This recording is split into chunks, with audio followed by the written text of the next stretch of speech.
SD Negeri 4 Kota Lubuk Linggau merupakan salah satu sekolah dasar yang ada di Kelurahan Tanjung Aman, Kecamatan Lubuk Linggau Barat 1, Kota Lubuk Linggau, yang dibawa pimpinan Kepala Sekolah Bapak Acep Gunawan SPD.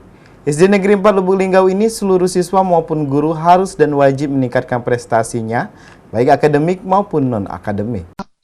SD Negeri 4 Kota Lubuk Linggau merupakan salah satu sekolah dasar yang ada di Kelurahan Tanjung Aman, Kecamatan Lubuk Linggau Barat 1, Kota Lubuk Linggau, yang di bawah pimpinan Kepala Sekolah Bapak Acep Gunawan SPD. Siswa-siswi Sekolah Dasar Negeri 4 Kota Lubuk Linggau ini berjumlah 381 orang dan untuk guru berjumlah 23 orang. Selain meningkatkan kualitas proses belajar mengajar, baik siswa maupun guru harus meningkatkan prestasinya, baik akademik maupun non-akademik, dan diupayakan mampu membuat iklim suasana belajar yang nyaman. Kepala Sekolah SD Negeri 4 Kota Lubuk Linggau Pak Acep mengatakan, Alhamdulillah kegiatan belajar siswa-siswi hari ini kondusif dan berjalan dengan baik.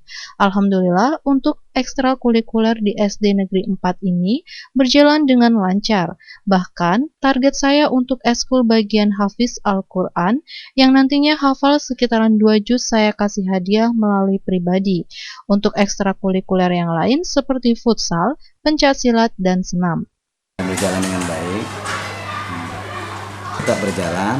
Bahkan target saya itu eskul bagi anak yang eskulnya habis Quran, kita kasih reward kalau dia bisa hafal Al-Quran. Apalagi dia kelas 6, hafal 2 juz atau 3 juz Al-Quran, itu pasti saya kasih reward secara pribadi.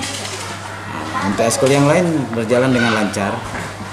Kalau untuk eskul lain itu apa aja, Pak?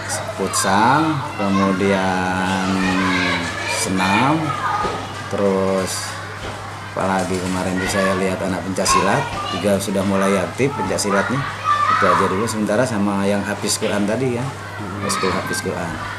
Kalau Kembali dirinya menyampaikan, untuk kegiatan guru mulai dari guru bidang studi hingga staf, mereka saya anjurkan untuk menyusun program kegiatan atau rencana kebutuhan dan harus menyusun rancangan kebutuhan dan program kegiatannya dalam bentuk proposal, sebagai acuan kepala sekolah untuk menyusun RKAS sekolah. Guru mulai dari guru kelas 1 sampai kelas 6 atau disebut dengan guru bidang studi.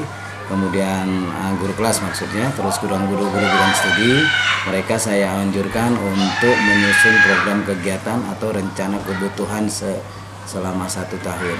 Jadi mereka harus buat kegiatan dia dalam bentuk proposal.